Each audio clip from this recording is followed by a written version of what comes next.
Hola amigos, bienvenidos a Puertas Abiertas. El día de hoy nos encontramos con el comediante Carlos Álvarez. Hola Carlos, ¿cómo estás? ¿Cómo estás, María Dolores? Y bueno, contento de estar aquí en Puertas Abiertas, que recién tiene un mes, pues, ¿no? Es un programa Y nuevo, sí. felicitaciones, pues, que sea una ventana abierta, pues, a nuestro público. Bueno, y ahora como aquí un comediante, aquí en Puertas Abiertas, está la entrevistadora, está el entrevistado, así que al menos aquí hay quórum. Muchas gracias, muchas gracias. Sí, la verdad es que estamos comenzando el programa y la idea es esa, ¿no? Que sea un espacio para que vengan los entrevistados, se sientan cómodos y se pueda dialogar. No, gracias. Cuéntame, llevas años representando a la política a través de la comedia. Bueno, ya son el 25 de mayo, pues, cumplo 29 años, en el cual, pues, el Congreso de la República, uno de mis, digamos, mi mejor caldo de cultivo en guiones, en libretos, ha nutrido esta carrera, ¿no?, artística, ¿no? Igual el Poder Ejecutivo y todas las autoridades, ¿no? E incluso eclesiástica. El último personaje que he estrenado ha sido del padre Gastón Regatea, ¿no?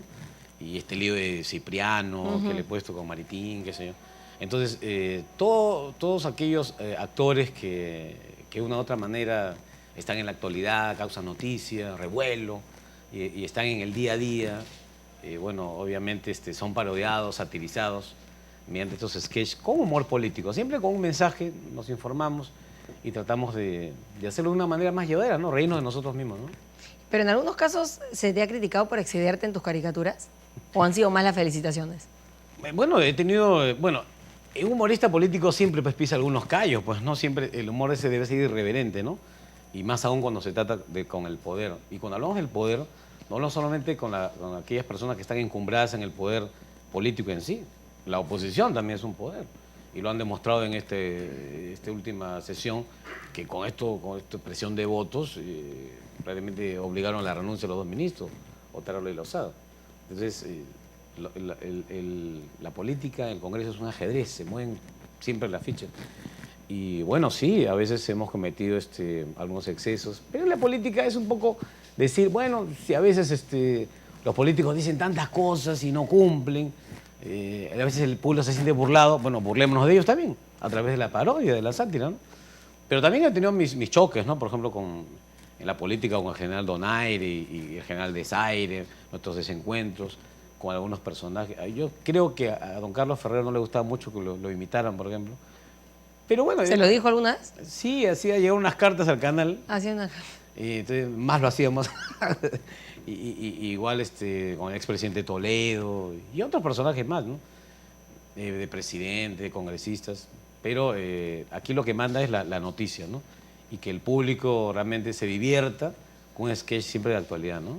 ¿En qué casos te han felicitado políticos? ¿Te ha ocurrido que también viene un político que aquí has estado imitando o has estado parodiando y viene y te felicita? Bueno, sí, por ejemplo, antes los Flores Arauz, que bueno, ya no están en el Parlamento, siempre él es muy gracioso, siempre está de muy buen humor y por ejemplo, yo lo imitaba siempre detrás de las chicas, ¿no?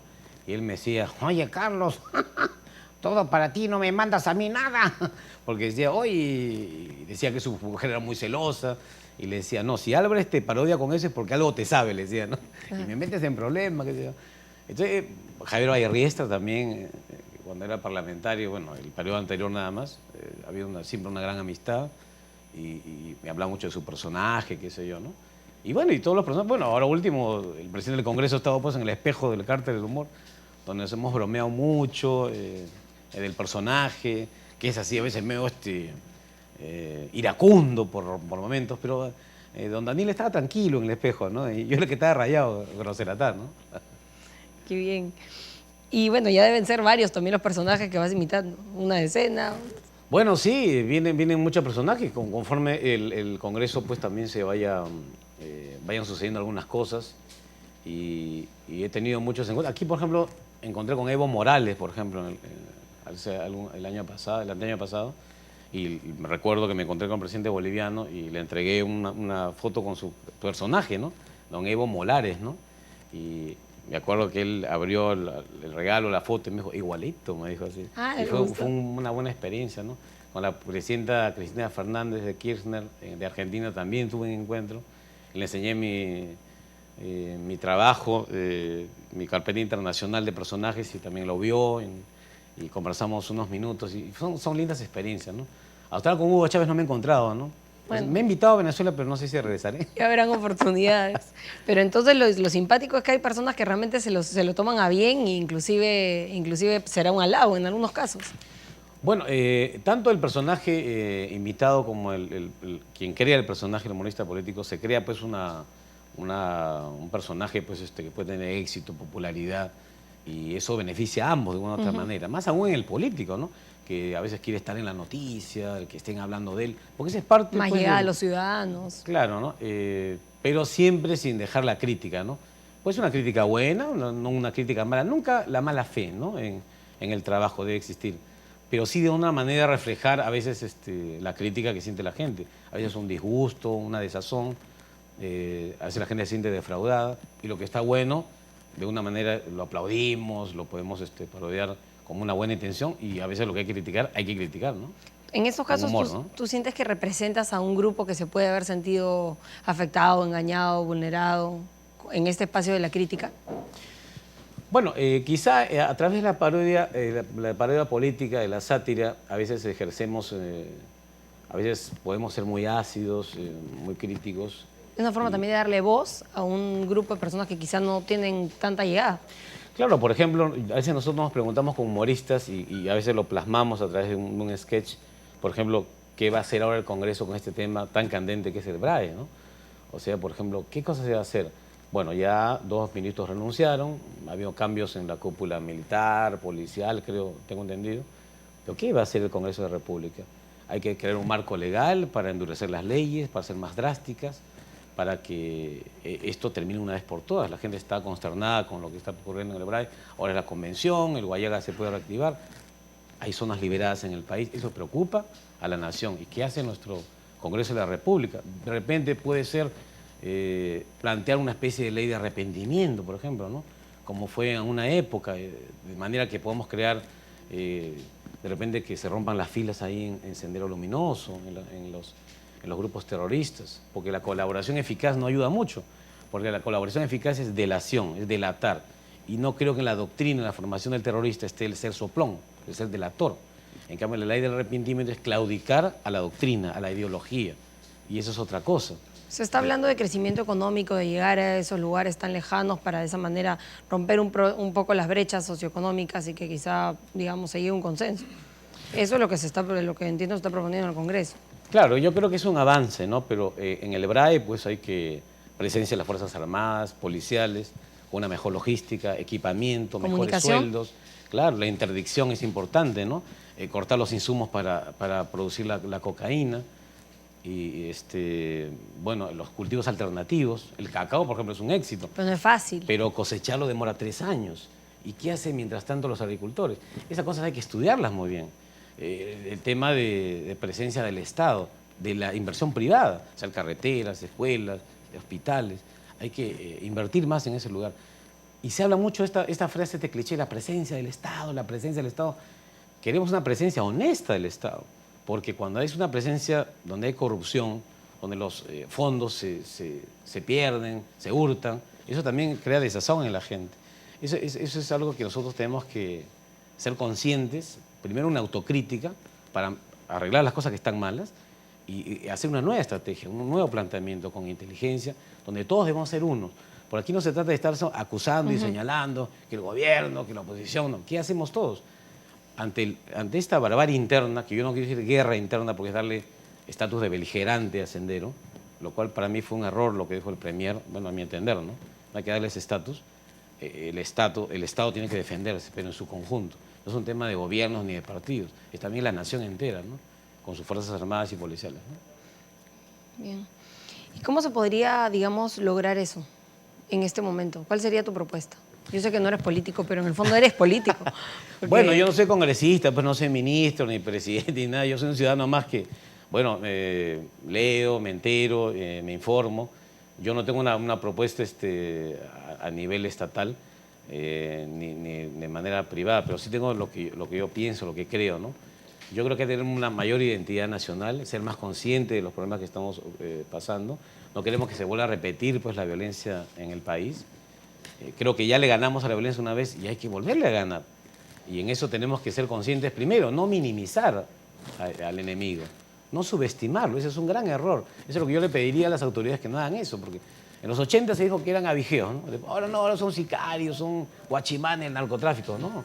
Son gente que tiene una ideología, tiene capacidad de movimiento, porque están en el BRAE, luego se van a la convención, secuestran, o sea, tienen una capacidad de movimiento y creo de que la mística que tienen nuestras Fuerzas Armadas es muy grande y nuestras fuerzas policiales, y creo que esa mística está muy en ellos, su entrega. Ellos son profesionales en entregar la vida, en derramar su sangre. Imagínate. Y eso tiene un honor muy grande y yo creo que tenemos que decirle a nuestros gobernantes que replanteen muchas cosas, ¿no? Pero lo hacemos con la mejor intención, para que mejoren las cosas, pero en base primero a una autocrítica para luego mejorar todas estas cosas, ¿no?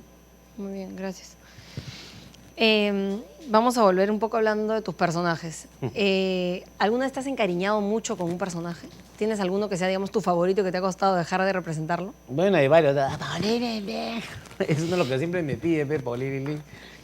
Ella es como una mariposita que ya salió de su crisálida. Paola es una cosa y Paulín es otro, ¿no? Yo siempre en el show digo, bueno, sí, tuvo unos problemas con Carlos, pero esos problemas ya los dejamos atrás. Y ya se quedó superado, pero son personajes recurrentes. El Monseñor Durán, que ya en paz descanse, siempre lo piden porque era un puro orejón que yo hacía, amadas hermanas, y era muy gracioso también. El padre Maritín también, que ha resucitado pues, con esto de la expulsión de la Iglesia Católica y toca muchos temas, ¿no? De cuando en cuando me piden Natalia Malamala, que tú lo viste en el show en el Canú hace 2 años, sí. Creo, ¿no? Y ahora estamos con Chuponeos S.A., que también sale ahí Antauro con su artefacto volátil. Y bueno, y los personajes siempre están allí, Toledo, también, este mismo presidente Ollantaytamala también está allí. Y Alan García es infaltable también, ¿no? Que es el personaje que le pone peso al espectáculo, ¿no? Está muy gracioso y bueno, los invito al Teatro Acá, estamos de viernes a lunes a las 8, ¿no? Y bien, vamos a pasar una pausa y seguimos. Vamos a pasar una pausa, volvemos con Puertas Abiertas. Gracias.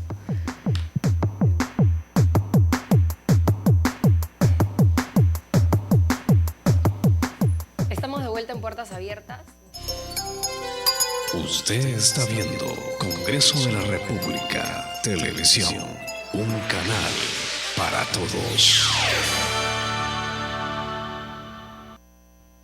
Muy bien, continuamos con las preguntas sobre el derecho a la educación. ¿La educación es un derecho? De acuerdo con nuestra Constitución del Perú, la educación es un derecho para todos. ¿El colegio puede discriminar a un estudiante? Sus hijos tienen derecho a estudiar en un colegio libre de discriminación, ya sea sexo, racial, religiosa o discapacidad. Siendo obligación del colegio aceptarlos como son, tal como manda la Constitución. El Congreso da las leyes, infórmate y exige su cumplimiento. Es tu derecho. El Congreso abre sus puertas al Perú. Seguimos combatiendo la extrema pobreza. No puede ser que de los 300 distritos más pobres del país, en el presupuesto que se va a discutir en el Congreso en los próximos días, al 25% de los 300 distritos más pobres se les reduzca el presupuesto. Eso no puede ser. El Congreso de la República aprobó una partida presupuestal adicional para combatir la extrema pobreza de los distritos más necesitados a nivel nacional. Seguimos trabajando por la inclusión social. El Congreso de la República abre sus puertas al Perú. Los peruanos sí nos ponemos de acuerdo. El Congreso de la República aprobó por unanimidad la ley de la consulta previa para buscar un mecanismo que permita a los pueblos indígenas hacer respetar sus derechos. Nuestro país tiene muchas riquezas por explotar, pero su mayor activo es su gente y nuestra diversidad cultural.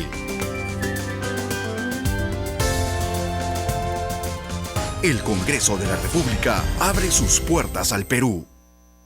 Hoy avanzamos, mejoramos y decidimos abrirles las puertas del Congreso a todos los peruanos para oír de cerca sus preocupaciones y atender debidamente sus demandas. para identificar mejor sus necesidades y así poder representarlos adecuadamente en un Congreso de la República que les abre sus puertas para que construyamos juntos un Perú mejor. El Congreso de la República abre sus puertas al Perú.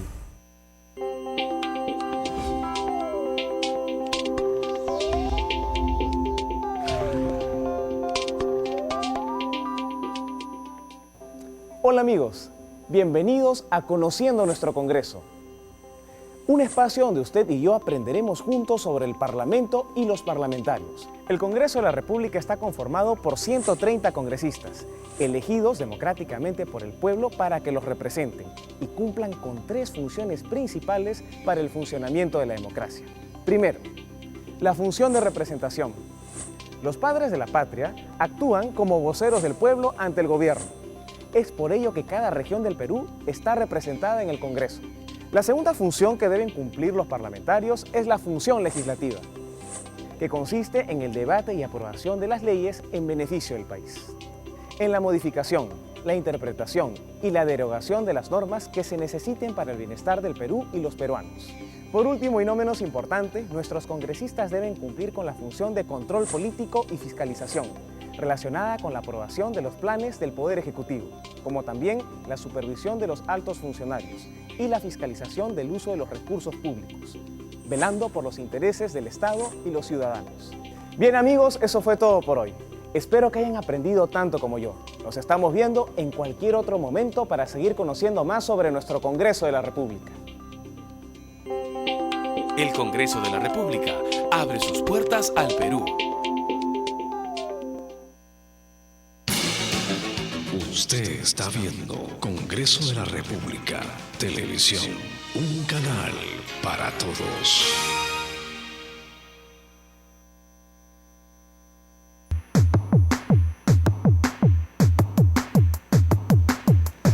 Estamos de vuelta en Puertas Abiertas, nos encontramos con el comediante Carlos Álvarez.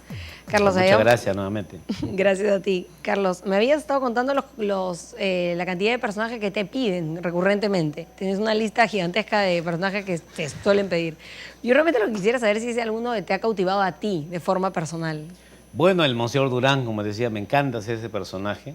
Lo que pasa es que el Monseñor Durán, el Monseñor Durazno que le puse yo, siempre no solamente hablaba de temas eclesiásticos, de la actualidad, habla de la juventud,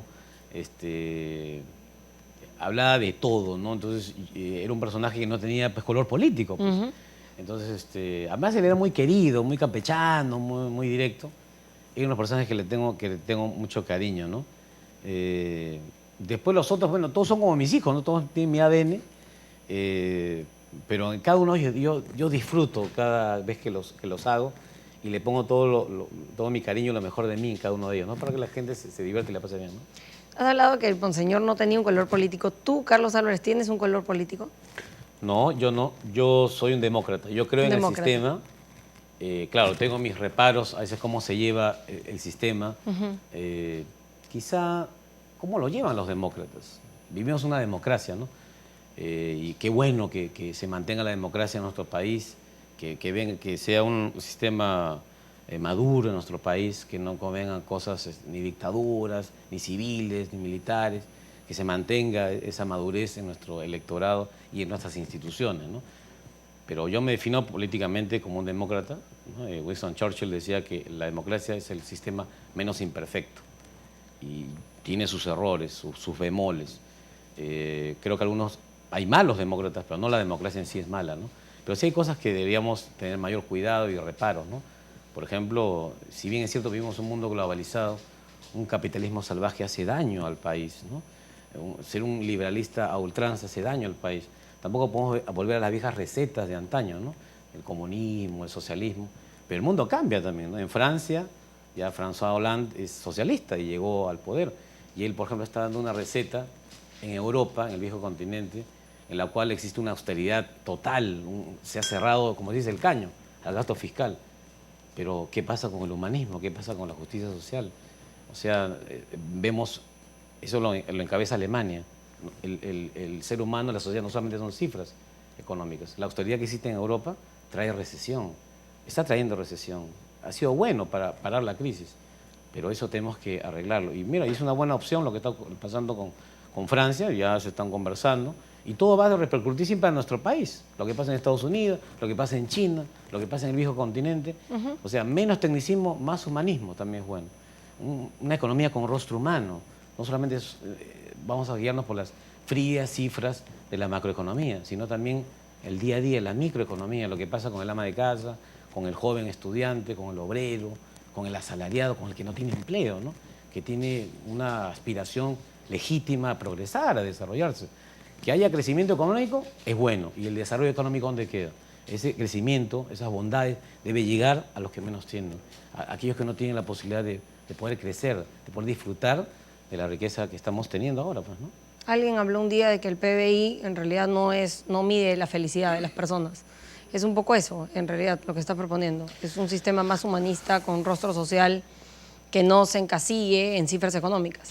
Lo que pasa es que algunos suben al progreso, al desarrollo en ascensor, y los más pobres van por la escalera. Y allí viene el problema. Entonces, nuestro país puede crecer, pero también se crecen las brechas de la desigualdad. Entonces, yo tengo ese concepto de lo que es la economía. O sea, hacer llegar este crecimiento a los peruanos que no tienen posibilidades. ¿Cómo? No en base a asistencialismo, a paternalismo. Eso debe quedar atrás. Hay que enseñarle al poblador peruano que sea su propio gerente, el propio dueño de su destino, ¿no? Que se autogestione, que sea su propio gerente, que marque tarjeta con él mismo, que tenga su propia empresa.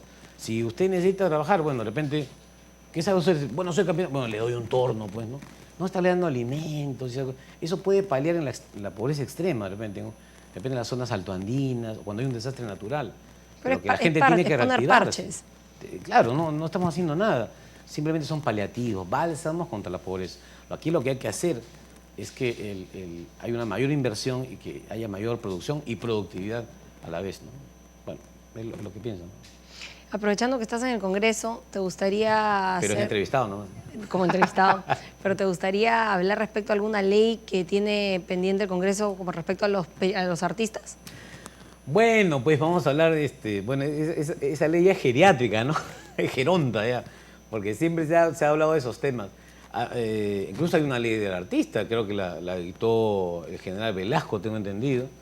Hay una casa del artista, han habido un sinfín de proyectos con respecto a la ley del artista, pero tocar un tema así sería enfrascarnos en una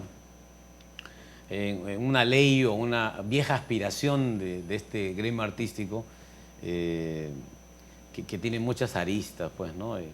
Pero lo que sí yo quizá tendría una aspiración es que los artistas ya antiguos, donde la televisión y el teatro no es como ahora, donde hay contratos muy buenos para mucha gente, como en el fútbol, pues no, lo ganan 100, 200 millones de dólares. Antes creo que jugaban por un chifa, ¿no? Lolo Fernández. Eso va evolucionando también. Igual pasa con los artistas, ¿no? Entonces hay artistas que hacen muy buenos contratos y le van muy bien, pero los artistas que han tenido otra época, yo creo que vería una mayor asistencia en lo que es salud, por ejemplo, ¿no?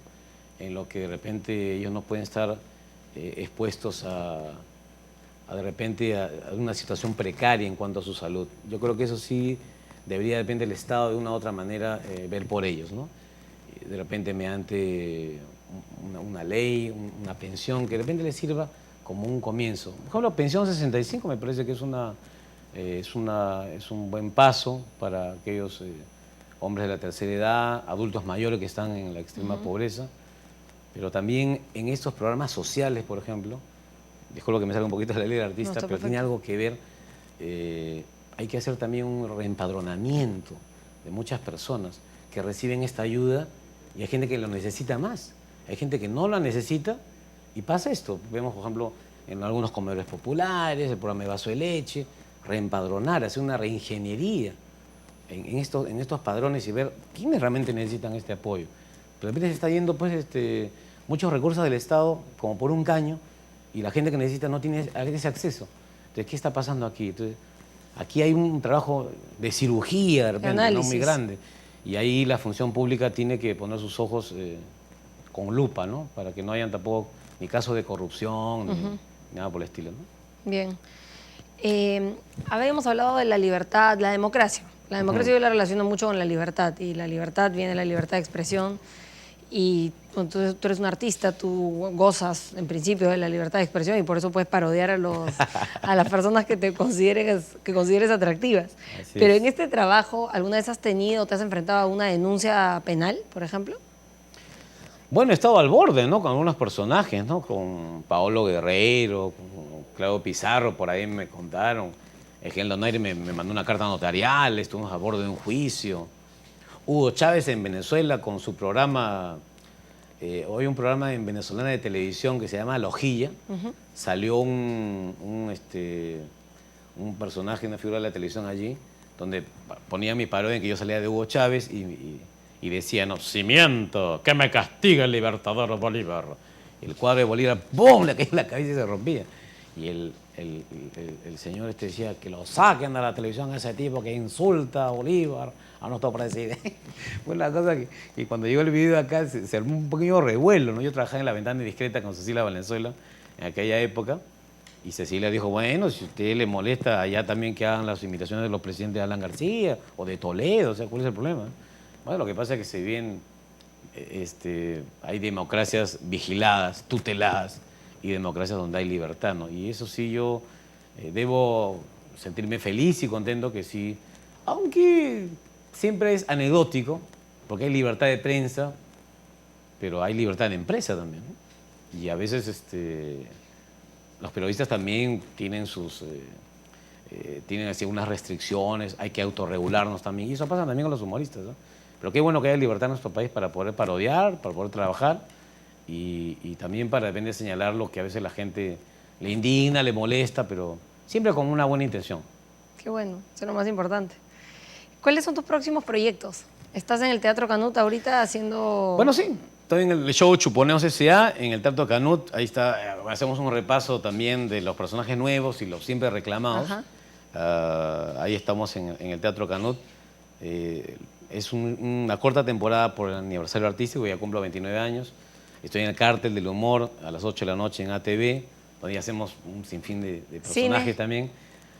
Bueno, en junio o julio tengo entendido van a estrenar la película El Buen Pedro de Sandro Ventura, director, y de ahí hago un personaje de un policía inescrupuloso, ¿no? Que presiona al suboficial de la policía para encontrar un asesino en serie, ¿no? De prostitutas, algo así. Y yo nunca había hecho cine, ¿no? Fue una escena pequeña, pero ahí tengo más o menos un bocadillo. Me pusieron un bigote, ¿Es un personaje serio? ¿Es un personaje Sí, claro, serio? sí. Tiene su sobrecito donde entrega dinero. Así, medio corruptón, pues, ¿no? Con su pistola acá. Fue una linda experiencia hacer cine. Diferente a lo bueno, que claro, ¿no? realizas. Es el público en vivo, como es un teatro, como es la televisión. Hacer un poco de cine que ha sido una pequeña experiencia. Y mi programa Trampolinazo, que va los sábados a las 6 de la tarde en ATV, donde hacemos un programa que hacemos ayuda social, ¿no? Y descubrimos talentos en niños, en canto. En cuanto a la ayuda social, este trabajo ya tiene muchos años.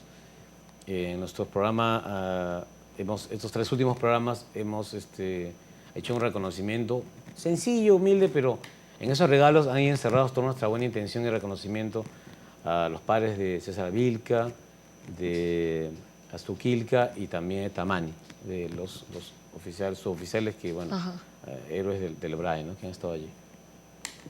¿Algún proyecto político? No, ninguno, para nada. Para nada. No, pues, mira, en ese sentido, es ser artista, con todos los sub y bajas que uno tiene en la carrera, son 29 años, ya estoy bien tío, pasan muchas cosas. A veces el cariño, el público se aleja, uno comete errores, tienes aciertos, la cosa puede ser muy bonita. Pero después de todo hay un reconocimiento, un cariño del público. No me gustaría perderlo, porque a veces el ser político ya te señalan qué está haciendo mal, qué no está haciendo. A veces el poder tienta, a veces el poder corrompe, y es muy difícil a veces luego quitarse una imagen así. Y yo quisiera seguir siendo artista nada más, y no desde la tribuna, porque a veces en la política no hay que estar simplemente en la platea y me salen criticando, ¿no? De otra manera aportándolo. Claro. Pues hago con Trampolinazo, hago mi ayuda social, con el programa hago crítica a través del humor, siempre con actualidad, es un poco darle una visión distinta a nuestro público y que se ría de la política también, ¿no? Qué bueno, muchas gracias. Bueno, vamos a dar por terminado el programa. Te vuelvo a repetir que ha sido lindo tenerte acá. Muchas gracias. No, gracias, María Dolores. Te deseo 29 y 29 años más de lo mismo, de este éxito. Gracias. No, muchas gracias a ti. Ha sido una ventana muy, muy linda. Yo felicito pues, al Congreso de la República por este programa Puertas Abiertas. Y bueno, qué decirles pues que ante cualquier amenaza externa el Perú debe ser uno solo. Ante la barbarie interna el Perú debe ser uno solo. Y ojalá pues los políticos hagan más de lo que dicen que lo que piensan, ¿no? Y ojalá siempre estemos atentos a nuestra clase política, sea cual sea el partido. El partido debe ser uno solo, que es el Perú. Bueno, excelente. Gracias. Gracias a ti. Nos vemos entonces hasta la próxima. Esto fue Puertas Abiertas con María Dolores Camarero. Hasta luego.